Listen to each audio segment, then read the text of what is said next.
Greetings, Summoners. This is Pathrunner here, and I wanted to go ahead and make this second video. If you haven't watched the first one, definitely go to my channel and watch that. But I wanted to give 10 more tips for new players that are playing Summoner's War. These are my tips, these are what I would recommend to people, and these are what I recommend to people when trying to help them out and growing. I did a previous video showing top 10 tips.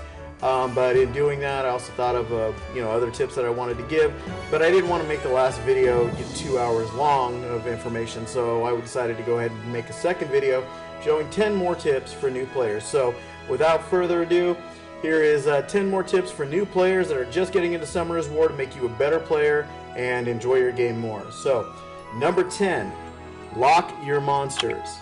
You know, when you are playing the game, you get your monsters, you summon your monsters, and you'll want to lock them. And locking them prevents you from making the mistake that many have made, and I've seen it at least once a week. Somebody who's a good level player will go, oh my gosh, I accidentally just fed my blank to my blank. What was I thinking? It happens. You sit there and you kind of brain numb into this game, and you go, all right, and you go through there. So to lock your monsters is not hard to do. Just go into your monsters tab, tap on the monster, and then you see the gear over here to the right. You tap on the gear, and you'll see that you can lock your monster. Also a place where you can set your rep monster, but in your low level, it really doesn't matter. So, and hit change, and now you see the little lock icon next to him right there. So he is locked. Okay, so I now can't accidentally use him to evolve or summon another monster. So you don't want to do that. All right. Number 9 is to upgrade your shop. You have a magic shop in the game. This is it right here. When you get this, upgrade it. It is the only thing that I go right after saying use your crystals, use your mana, and get it up to level 10 as fast as you can. The shop is great. It's valuable. You'll get good things in there. Sometimes you get nothing. Sometimes you'll get things that you want, but you'll see that you get good runes, and so you'll go after those runes. Let's take a look. That's a flat rate. I'm not going to do that in flat rate 4, but that's still a decent rune. So, you know, the more slots you have, the more likely you're going to get something that you want on a regular basis. So definitely get your shop to level 10, your magic shop up to level 10, so that you can get as many things as you want. Okay. Number 8 is daily missions. Every day you get new daily missions. I immediately get them out of the way. They are the first thing I do every single day. They're worth 10 crystals for me to get done. They're worth the mana. They're worth the energy and the arena invitations. So I get those and I use them every day. Okay, so do that. Make that the first thing that you get out of your way. One real quick thing here is one of the things that people always get confused about is this one. So I just want to really quickly clarify this for you if you don't know. It says fight with a friend 3 times. This does not mean that you're going to keep going in arena and looking for somebody who's a buddy and then fight them.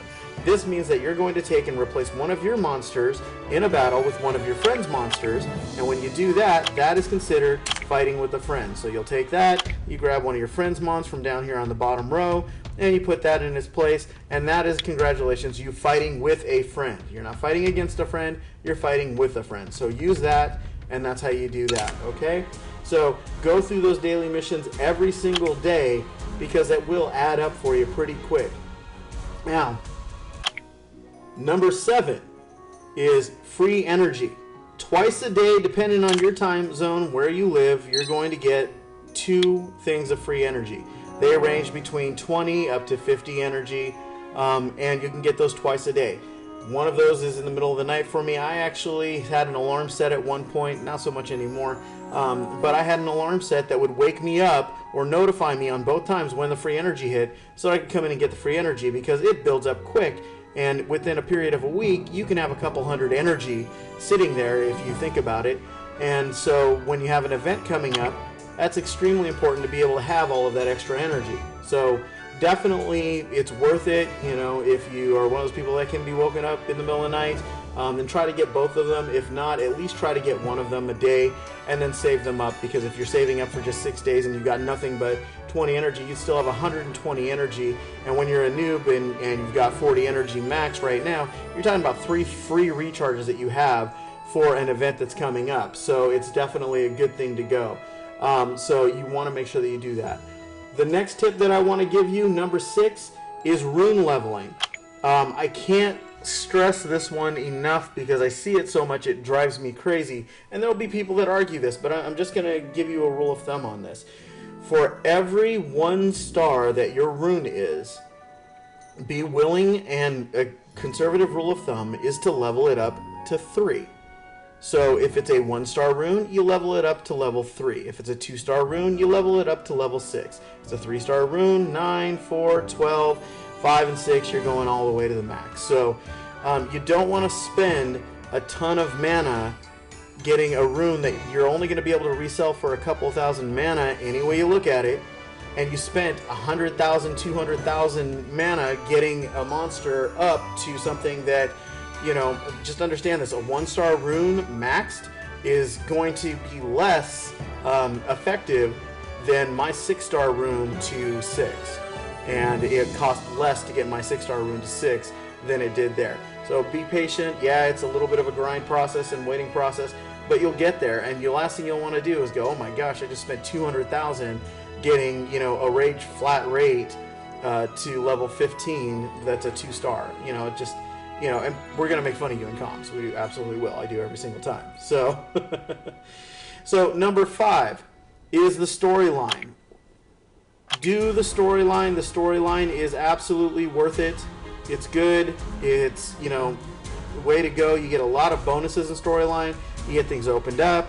You'll get rivals in arena that will show up for you, and I'll be killing all of these guys here as soon as I'm done with this video.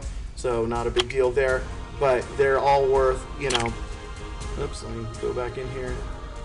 Okay, they're all worth crystals, so you can see 2, 4, 6, 8, 10, 12, 14, 17, 20. So there's 20 crystals worth of battles right there. So, you know, that's definitely a good thing to do, and you don't get that unless you're doing the storyline and beating the previous opponents. So definitely want to do that. Get to the storyline. You get your legendary scrolls. You get light dark scrolls. You know, so you want to be able to do these and get the storyline up there, even if you're just doing it in the easiest mode, as quick as possible. Okay.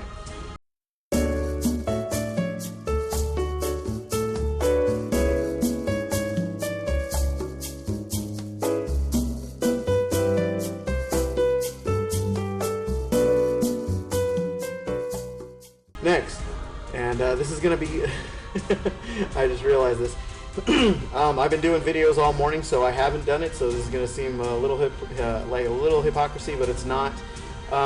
Use your arena invites, okay? I can't tell you how many times I sit there and I'm talking to people, especially newer players, and I'm saying, you know, they're like, oh, I'm out of energy, I'm out of this. I'm like, okay, well, go use your, do you have arena invites? Oh yeah, I have all 10, or I have 13 because I did the daily and I have them. But I can't beat anybody on my list. And that doesn't matter. Even if you lose in the battle, you're still going to get a glory point, and one glory point. And a glory points are something that you're going to want to use to be able to buy things, level up things, and do for your game. It's an important part of the progression of the game. So if you're leaving 10 alone the 3-4 times a day that it'll charge up for you, then you're talking about the fact that you're missing out on 30-40 minimum glory points in a day. And you know, if you think about that, that's just kind of crazy to think that if you just went after scrolls, which I don't, but I'm just giving the example, if you just went after the scrolls, that every week you could be getting a new scroll just on losing, but you're not because you don't want to do those battles. So just do the arena invites. It doesn't matter if you win or lose, you know, just use them up, okay? Number 2 is purchase wisely, okay? That goes for everything. That is the guild shop. That is the glory shop. That is everything that you do in your crystals especially. Be wise about it. Be smart about what you're spending. If you have 30 energy and you're going to spend 30 crystals to max that out, you are wasting your crystals right there. Don't do that. If you have glory points, you know, and you're going to use those, and you're using them, you know, oh, I'm going to go in the glory shop, I'm going to buy a bunch of unknown scrolls. You're wasting those glory points because there's a lot of things in here that you need to get. So be smart on what you're doing. As you can see, I don't even buy these scrolls out of it because I don't need to do this for 3-star mons, because I can just find most of those in the SDs. Yes, there's 4s and 5s, things like that. But I have so many monsters right now that need to go to 5 and 6 that it's just not a point for me. But for you, be smart about what you're purchasing, okay? And finally, the last tip that I want to give you in this video is to plan ahead, all right? And planning ahead, there's 3 different ways that I tell people to plan ahead. And the number 1 thing that I tell you is to plan on who you're going to 6-star next. Okay, you have a monster, you're going to sit there and say, okay, well, which mon am I going to take and I'm going to 6-star? It doesn't matter what it is, but think about that monster, and that needs to be your focus and your goal. Right now, I have so many that I need to 5 and 6-star. It's insane. You can see I have a Lucian sitting there. I have a Lure. I have Hua, and Hua is awesome. If you've ever faced her in arena, you know how awesome she can be. I have an Arnold, and he needs to go to 6-star. The ones I don't care about, but I have so many to 5 and 6-star.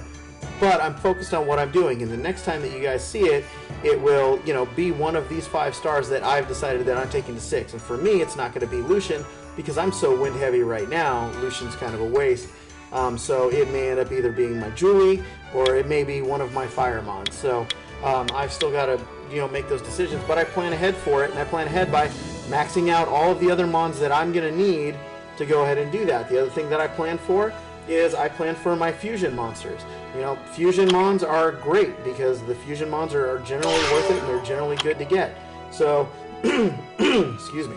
So, for example, for me, I have all the mons that I need for a succubus. Okay, I'm going to be maxing those and go ahead and awaken them, and then I'll be getting my fire succubus. But my Valk, my cat, she is literally sitting here. Whoops, she is sitting here right now because I fused her. What I did was let me rephrase that. What my wife, who actually plays as well, did was she created a little spreadsheet that we use, and that little spreadsheet says, who has what mon, where it's at, and what fusion food it's for. So whenever I do a mass summon, whether it's a crystal summon, premium pack or whatever, she's the one that sits there and goes, oh, yep, that one's fusion. I go in, I lock that monster, and that's it. So I plan ahead for that all the time. And the final that you want to plan ahead for is the events. Okay? If you are going to plan ahead for the events, then you'll know when to save your energy. You'll know when to save your crystals. You'll know when to save your mana. You'll know when to do all these things. So plan ahead, because these events are always important and always good things to have. So for me right now, I know I need to do the Cherry Blossom event, because the only things I've done so far in the game have been part of my videos. So I've only done a few rounds, so I've got to do those. Now, they haven't been the greatest prizes for me, but whatever. I'm not going to miss a day. So I use those and I plan ahead in everything that I'm doing. And honestly, it gives me a better game because I have stronger mons, I have stronger skills, I have, what I'm looking for. I even plan ahead for what the teams that I'm going to be using are. So if I sit there and say, okay, well, like right now, I just said earlier, I'm wind heavy. So I've planned ahead to be able to get myself so that I'm not so wind heavy in the game. So hope that helps you out. These are my top 10 tips, second top 10 tips for new players. Please make sure you like and subscribe to my channel. Share it in the Summoners Wars comms. I see anybody doing that, I'm automatically going to make you a friend. So just so you know there, and you can enjoy my Repmon, whichever one I choose to use. But may all your summons be high, and may all your costs be low. Have a good one.